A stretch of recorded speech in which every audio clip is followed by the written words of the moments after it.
everyone, welcome back to the channel and welcome back to the Ramadan Daily. Today we are kind of in like podcast mode. I'm actually really excited for this. I've been kind of teasing that I was gonna film with my financial advisor very soon on like finance tips for your 20s, your early 30s, halal investing, kind of like what my investing strategy looks like. And I thought this video wouldn't be complete without my financial advisor, so he is joining us today. He's downstairs right now. My husband's getting him, and I think it's gonna be a really great conversation. So I hope you guys are able to learn some things. If you guys ever have questions for us, then please just obviously list them in the comments, and with his help or anything that I know, I'll be able to answer them. And I think it'll be really, really good. Get your notepads and pens out. I think this is going to be an episode that you gain a lot of information from. So I'm excited, and I don't know, did I not like eat with this little setup? Like, it's giving podcast studio. So inshallah this goes well, and yeah, we'll welcome in Ziad in a second. Welcome, Ziad. Happy to be here. Yes. It's a lovely place. Thank you. I know there was a bit of traffic getting in, but we made it here. Guys, Ziad Hijazi. Yes. That's his full name. Yep. We've been working together for, it was 2020, end of 2020. Yep, that's right. So like 4 years, almost 4 years. And before I met you, I did not know anything about like investing for the future. Like there was just like zero, just living, just vibes. It was just vibes. So I know, like in the beginning when we first met, I was like, you know, I want to be very hands off with this, but like teach me what you can, you know? Yes. And yeah, so we're gonna basically just be sharing all the info that like Ziad has shared over the past couple of years and whatnot. I kind of just want to like start by introducing yourself. So. Yeah, of course.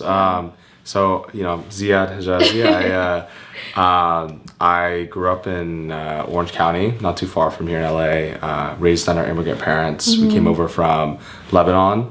And so I think just a bit about my background, how I got into this work. Growing up, I was always someone who was very involved in my respective communities. I think my parents really instilled in me the idea of just giving back. And so as I grew up and continued to stay involved, and I was looking for my career, I knew I wanted to do something where I felt like I was helping people and having an impact on people's lives, but I just didn't know where that was going to be. You know, I went to college in St. Louis Obispo. They have a great business school, and so I studied business. I concentrated in finance.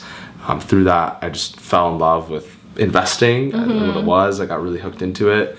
But as I was looking at careers within the finance and investing world, I hated it. It was, you know, basically like every career was so unappealing. It was helping these big institutions make a lot of money. It just didn't really align with my value and wanting to have impact. And then I learned about financial advising, financial planning, where you're working with people hands-on on helping educate about money and, you know, helping inform them to make better money decisions. And that was like that was a lock right away. You know, it was very aligned really well with everything I was looking for. And, it's funny, when you first kind of gave me that intro when we first met, I was like, I can't, because I also did business school. And I was telling you how finance literally destroyed my life. Like I think I was telling you, I walked out of my finance 101 class, or like my exam, literally in tears. Like so you know, to hear, obviously, like if you're in this career, you have to have a passion for it, which is like incredible. Because it's not easy. But I think it's really cool that like you did it because you wanted to like help people rather than just like help corporations continue to you know, just build and build. And like I can definitely say you've helped me and like many other of my peers that have been working with you too. You mentioned growing up in like an immigrant household. Similar to myself. Did you always have like a good relationship with finances? Like did you learn things from your parents that they passed down, or was it kind of something you had to like figure out on your own? Honestly, it was a lot on me. You know, I think my experience is not unique in any sense, especially as a child of immigrants. But for me growing up, conversations about money was always just, it's taken care of. Don't worry about it. Don't think about it. We got it covered. And so we never talked about money growing up. Things just kind of happened, right? And so as I went into college and I started to have to navigate things on my own, even in college, I wasn't super confident in what I wanted to do as a career, but I knew I wanted to learn some skills that I could at least apply no matter what I do, right? And so learning more about your money is an easy, translatable, I guess, like knowledge base that you can build, right?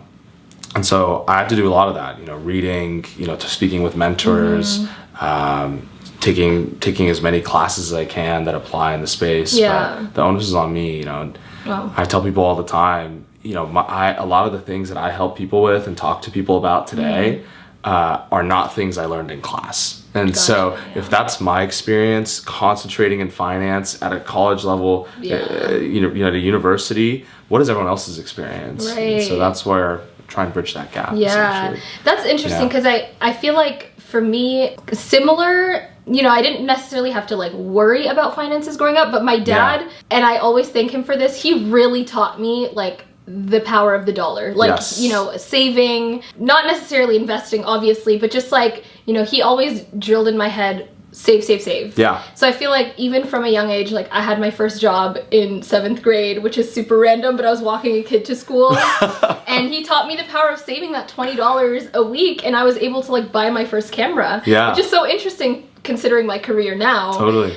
So like I'm always thankful for that, but obviously like, when it comes to investing and all that kind of stuff, I feel like he tried to kind of teach me those things, but I was just kind of like, it was a whole other language, I was like, I don't know what that means, I'm too young, I don't need to worry about that. He's like, learn about investing. I'm like, I don't care. Stocks and markets, I'm like, I don't care. But I feel like that's also like the natural, like how people naturally like go through life, especially people our age. They don't really learn about the saving and investing until it's kind of like the time where maybe they should have started 5 years ago. And I think for me, that's when we kind of met. I was 25 years old. I had zero financial literacy when it came to like investing my money. I just had money sitting in an account. And on top of that, like being a Muslim woman, like I didn't know about like halal investments and stuff like that. So I was just kind of like, let me just keep this money here, and if I'm not spending it, I'm doing something right. But that's not necessarily the case, because your money could be doing a lot more for you, right? I got a lot of questions from young girls and men too, like when is like the best time for someone to like just start thinking about saving and then investing? I think especially savings, it starts as soon as you start bringing in money and working. Early on, even if you're not making a lot of money, it's about building good habits and getting into understanding and building that foundation of understanding on how to properly set up your finances in the future.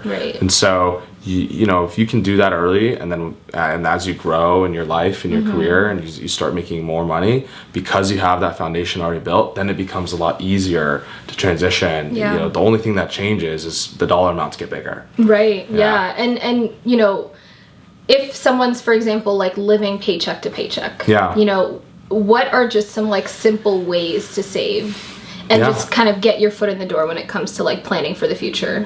It's difficult, but of course you have to manage the bills that you have in front of you, but even if you can do a little bit, it goes a long way. I think in terms of guidelines for savings, ideally you're saving 10 to 20% of what you make before taxes. Your gross income, right? 10% is, it's like waking up brushing your teeth every morning. Nobody's gonna pat you on the back, but you're gonna be really glad you've done it over decades. 15 is good, 20% is great. Anything above that is fantastic.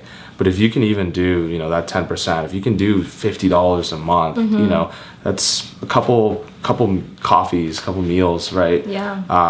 Cooking in a little bit more than eating out. Like that's feasible for, I think, most people. I think so too, So we talk about like saving a lot. And, I feel like when I turned 18, that's when I could get a credit card, right? And so I got one right away. Thankfully, again, because my dad always drilled in, save, and anytime you spend anything on a credit card, pay it off immediately. I had a good relationship with credit. But I would say for the majority of people, it's not like that. They get a credit card and they think, oh, I have free money to spend. Are credit cards bad, or are they good, or what, like, how can someone best utilize something like that? Whether it's good or bad, I think it's just dependent on your relationship, how you treat the situation. I think credit cards get a bad stigma because there's a lot of people who abuse it as a Yeah. mechanism. You know, you spend way more than you actually bring in, and you accumulate credit card debt that, you know, these credit cards, they charge you 20, 25, 30% interest Yeah. on the ongoing debt that you don't pay off. That accumulates really quickly over time and becomes difficult to pay back. Right. And so if you're using your credit card properly, if all you're doing is opening a credit card and spending on it what you know you can pay off every single month, Yeah. then it's amazing, you know, because especially in our society, you know, your credit score is a really, really, really critical piece of how you navigate the financial world. Yeah. You know, when you enter a financial relationship with anybody, in some kind of contract or agreement, they want to know, or they want to be able to tell, how reliable are you? How much can they rely on you to actually fulfill your end of the bargain? And a credit score is really what communicates that. And so one of the easiest ways you can build up your credit score is by having a credit card and continue to pay off your whatever you spend on it every single month. Okay. So there was a myth that I heard. It might have been my brother, actually. Yeah. Yeah. Or maybe it was someone else. He was like, you know, you can just pay the minimum amount and that'll actually be better for your credit. Yeah. What's that about? It's not the case. Okay. It's not the case. I thought so. You know, like I've heard it a few times, but there's essentially, not to get too in the weeds of it, but there's 5 different factors that play into your credit score. One of the most important ones is paying off your debt consistently and paying it entirely. And so it's good to have consistent proof of you paying down a debt, but in an ideal world, it's you paying down the entirety of your balance and just continuing to spend minimally on that card. Gotcha. Okay. Yeah. If you have an ongoing balance and you can pay it off, do it. You know, it'll help your credit score more than hurt it. For sure. Yeah. For sure. Okay, so coming back a little bit now, what do you do as a financial advisor / financial planner? Yeah. I think basically my job is to help guide you to make smart money decisions in whatever aspect of your life that is. And so I think a lot of people think of advisors as just someone who manages investments. That's not the case at all. An analogy I use a lot of the times with clients is, you know, we're in LA, we drive around a lot, right? So imagine you're driving from A to B. You want to drive from here to the beach. Probably could get there at a reasonable point. You know, you take a left here, take a right there, you get there in good time. I'm here to be like your Google Maps. I'm here to help get you from point A to B as quickly and efficiently as possible. And if there's obstacles that come in the way and we need to reroute, I'm gonna help you do that and still get you there in as best as possible route as we can. And so a lot of what I do is just revolved around educating people, informing you about the different aspects of your financial situation and allowing you to then come with a better understanding and be able to make a more informed decision on how to move forward. Yeah, right? and that's the one thing I noticed when we first started working together. I feel like you showed me like a graph or something. Yeah. And you were like, okay, like how much money do you think you need like by the time you retire? And I said a dollar amount and you kind of showed like how that graph would look to get there. Yes. And how that would differ based on like if you started now at 25 or if you started, 10 years from now at 35 and like what difference those years could make. Yeah. And it really helped me just kind of visualize. I'm a very visual person, like how that kind of looks and I feel like when someone's coming to a financial advisor, like what are some like good questions to ask them, or just like what are the best conversations to have right in the beginning? Like let's say someone is 25 years old, they've been working for like 2 years, right? Yeah. And they have no idea where to start. Like what's the first thing? Yeah, well I think one of the first things you talk about if you work with an advisor is your goals, your intention. Right. Why am I working and what am I trying to build towards? That grounds the conversation because then you can figure out how to best structure things from there. Yeah. And then from there, you build foundation up, right? You talk through your savings plan. Yeah. How much are you saving on a monthly basis? And then, what do you have set up already? Are you saving in the bank? Do you have investments set up? Do you have retirement accounts? What do your benefits look like through work? Getting those details and bringing them to your advisor and then talking through your goals with what you're doing will then help ground the conversation and push it in the right direction and building a proper plan. And do you think you have to be someone who has like a large sum of money to begin working with a financial advisor, or could it be someone who like maybe just started a new job or something? Not at all. Not at all. I think there's a stigma with advisors, you know, until probably like a decade or two ago, most, if not all, advisors had very, very high barriers to entry. You had to have, you know, $1 million to invest right away to get started with them. That's still the case with a lot of firms. But the resources and the help that an advisor can provide are invaluable to everybody. And so nowadays there's firms, there's advisors, there's teams just like ours that are removing those minimums, that don't have any kind of minimums in place. And really the goal is to just democratize that financial advice. You know, we talked about it, like our experience as business majors it was terrible when it comes to figuring out how to manage our own money. What is everyone else going through? And so as long as you're working and building yourself up and you have a goal in mind, it's never a bad time to reach out to an advisor. And so, you know, I'm always here as a resource, and my team is here as too. But amazing. We'll obviously have all your information, you know, in the description and everything. So, when it comes to investing, like, when's the best time for someone to start investing their money? Like, say they have like their emergency fund good to go, and they're like, you know what, I have a little bit of money, like I want to start looking into investing. When's the best time to like start having that conversation? Especially if you have that emergency fund in place, you start right away. Similar to savings, you know, it's about building a habit and building familiarity with the space. And so even if you start small, it's better than not starting at all. And so don't think of any like limiting factor there. Like, if you have the money, just do it. And so obviously when we started working together, you were actually the first person to kind of let me know that there are a lot of options for halal investing as well.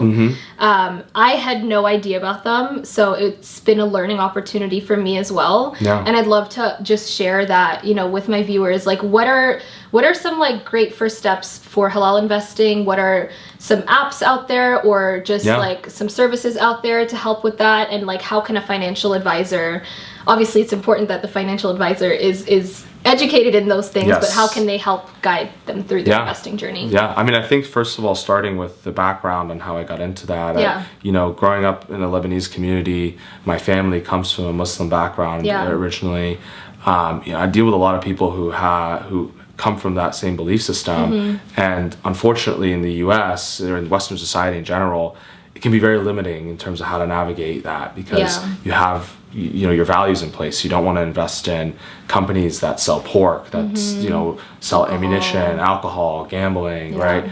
You're not supposed to engage in transactions that offer interest as a benefit or charge you interest, right? And so when plays a lot into a variety of areas in the US, you feel like lost. And building that education is big. I think halal investing is something that's gaining a lot more popularity. There's so many Muslims in the United States and around the world that it's becoming more and more of an option, but it's still limited. I think one of the first things that you can do as you start to navigate your finances is speak with your, you know, religious leader, your sheikh or whoever it may be. That way you ground yourself in your values first, and then from there have a better conscience as you navigate through. But then from there are some options. There are halal investment funds that you can purchase, where they have a research team that screens out a lot of these companies that are considered haram. And then beyond that, they continue to get audited by third-party Islamic scholarly boards to make sure that they're still staying within those guidelines and removing anything that might have strayed away from the original intention or values. What are some examples, like specific examples of those companies? There's one of the most popular companies is Amana funds. They've been around since the 80s, 90s, and they're probably the most popular. There's another company called Azad Funds that also has a couple funds available. There's a newer company, Wahed Invest. They're starting to gain some traction. There's also Islamic investing apps like Zoya that allow you to, they offer screening services if you want to manage those, buy certain stocks individually. Yeah. All great places to start. Okay, so with those companies available, do you have to, like, can someone individually, like, handle their own investment profile? Yeah. Or, yeah? Okay, Yeah, so they they just can. go on their websites and, like... Yeah, usually what it involves is you wouldn't buy the funds directly off their websites. Okay. What you would do is you would open an investment account somewhere else. Gotcha. So at a different institution. Like yours, for like example. mine, right? Okay. So working with an advisor who can purchase it for you. Yeah. If you didn't want to work with an advisor, there's brokerage firms, like a Charles Schwab or E-Trade or Fidelity. You can open it there and then purchase those funds within it. Okay. But investing is one piece of the puzzle with this. As we talked about with planning and navigating your finances,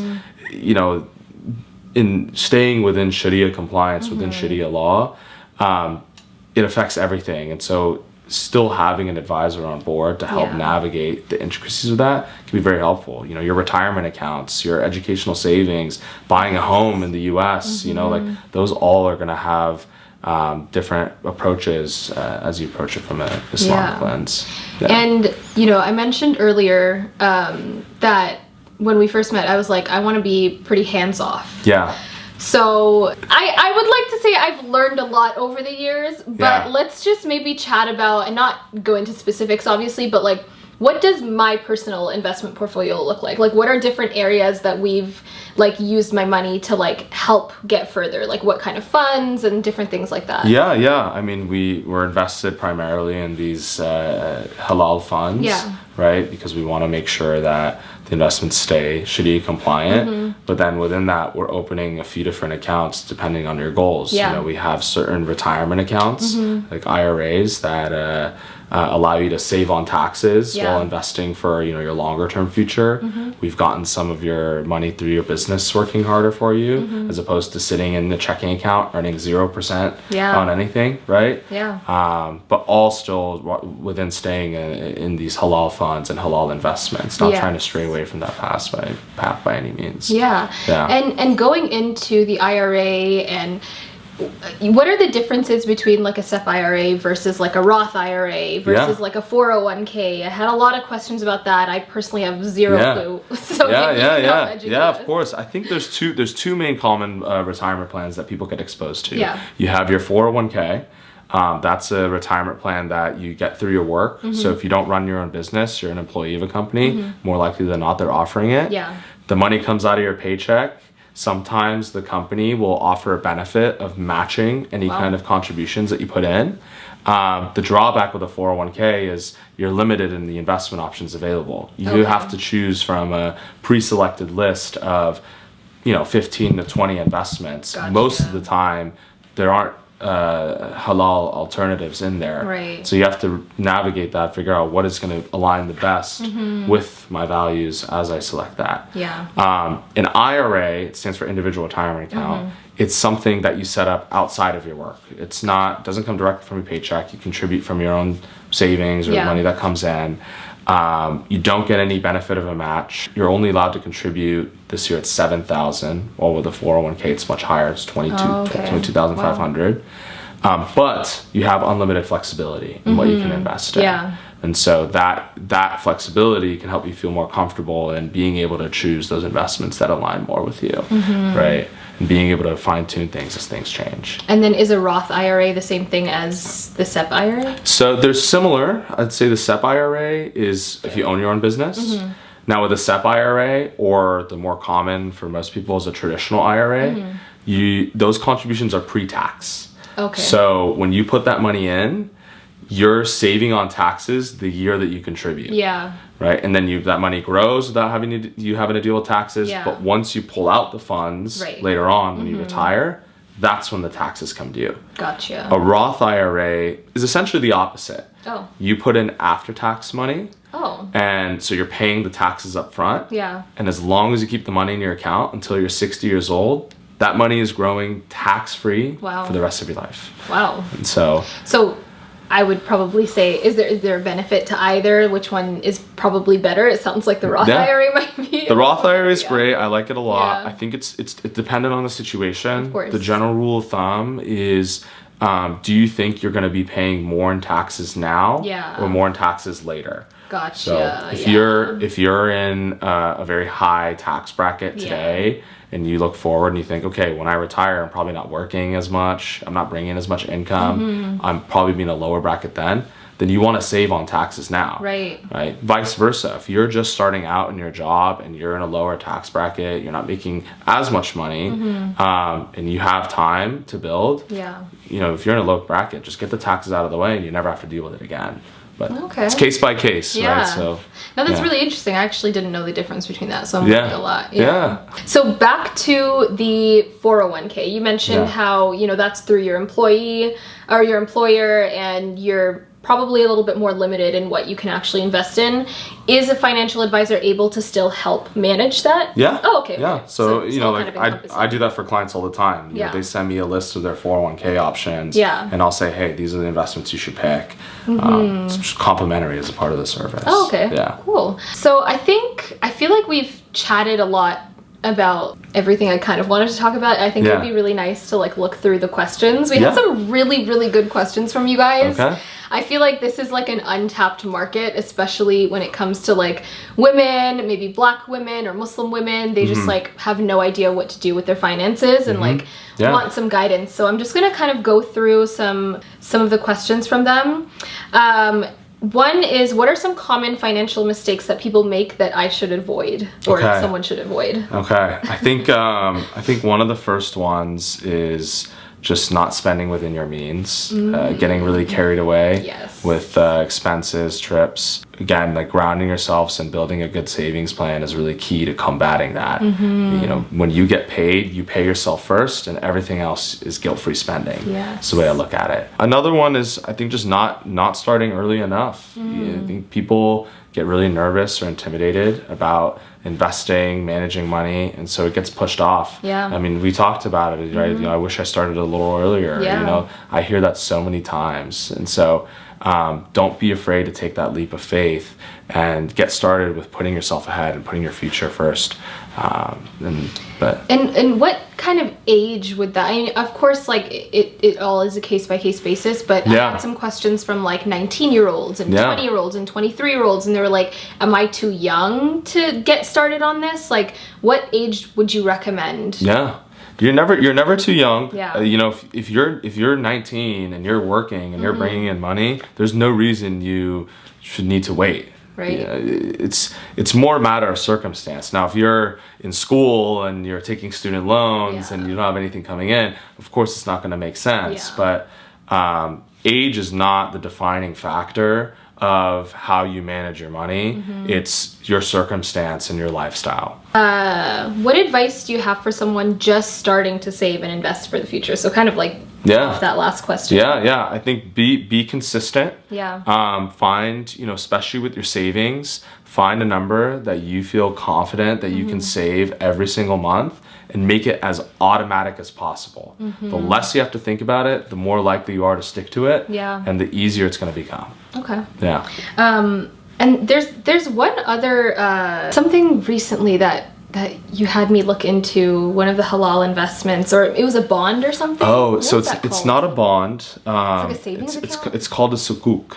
It's so you know, so when you invest, there's two main investments that people make in the capital markets, would say. It's called, you know, you have stocks, which is that ownership in a company, and then you have bonds, which bonds are a loan to a government or a company. And so if you're a Muslim, you can't buy bonds, you can't give loans to people. And so that's a very limiting factor, because bonds are there to be as more of a safer, more stable type of investment for you. And so over the past 10 to 15 plus years, there's been this new investment product called the sukuk, which works, I wouldn't say works around it, but it is an alternative to bonds. I think this is my understanding of it with bonds and the transaction. you're transferring your risk to somebody else. That is the main core principle of it being considered haram. And so with the sukuk, you participate in the risk of whatever contract you enter. A bond, if the business goes bankrupt or if the business isn't making as much money, they're still obligated to pay you that amount. With the sukuk, you're essentially purchasing an asset from the company, and then you collect a portion of the sales or revenue or profit that asset brings in. So if you're purchasing a sukuk for, say, like an airline company, right? And you're basically buying a piece of a plane, and whenever that plane flies and people pay tickets to fly on that specific plane, a part of that kicks back to you. But if the plane breaks down and is no longer working, you don't collect payments. So there is a risk involved. There is a risk involved, but it's a lot less so than buying a stock where you see bigger swings in your portfolio. Speaking of different things that you can invest your money into, someone just asked crypto. Let's talk about crypto. Without getting too deep into it, because I feel like that could be a whole episode on its own. Totally. But that obviously is another way that someone could invest their money in a halal way. So let's talk about it. I think crypto has its place. I think if you're just starting out with investing, I wouldn't try and focus too much on crypto. The hardest thing about cryptocurrency is that nobody knows the real value of the assets. And it's hard to tell, am I buying when it's too expensive? Am I buying it cheap? And that makes it very uncertain. It's a very new technology, new product. Does it have should you avoid it at all costs? No. It has potential, but the rule of thumb I say is you want no more than 5% of your net worth into any kind of cryptocurrency. Otherwise, it can be a little too risky. Exactly.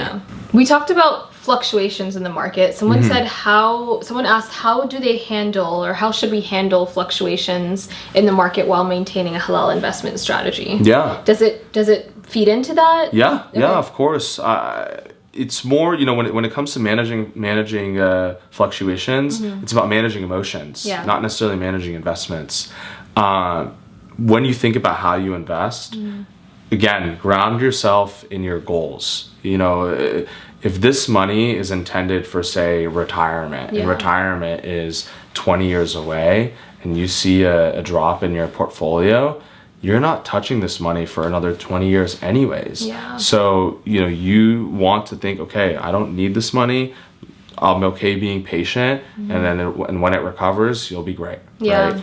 Now, of course, you want to make sure that as you structure your investments, you're structuring it around those goals. So if something is a little more shorter term, you don't want to invest it as aggressively, right? You want to focus on preserving that wealth. That way, a downturn in the market or your investments doesn't affect your portfolio as much, and you can still feel secure and grounded in that. And that for example is like, if in the next 3 years you're going to want to buy a home, don't put all of your savings or your earnings into one thing that can continue to fluctuate. Is that kind of what you're saying?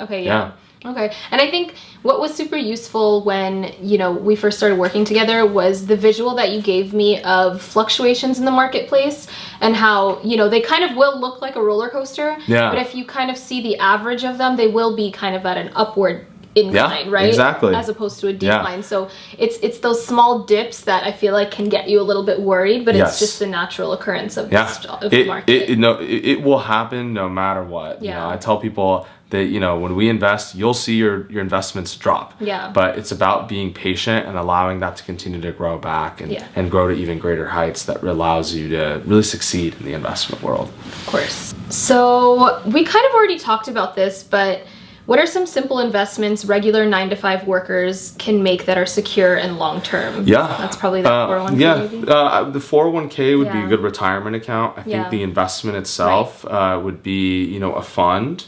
We talked about these halal funds. Whether it's halal or not, a fund is just a basket of investments that you buy all at once. And so when you buy these funds, you're spreading out your risk. You're not putting all your eggs in one basket. Yeah. And that allows you to feel a lot more comfortable about how you're investing, because if something happens to one company or one investment, you still have a ton of others that are going to continue to grow your wealth and boost the value of your portfolio from there. And just from a personal standpoint, like, I'm sure obviously you have your own investment strategy and portfolio.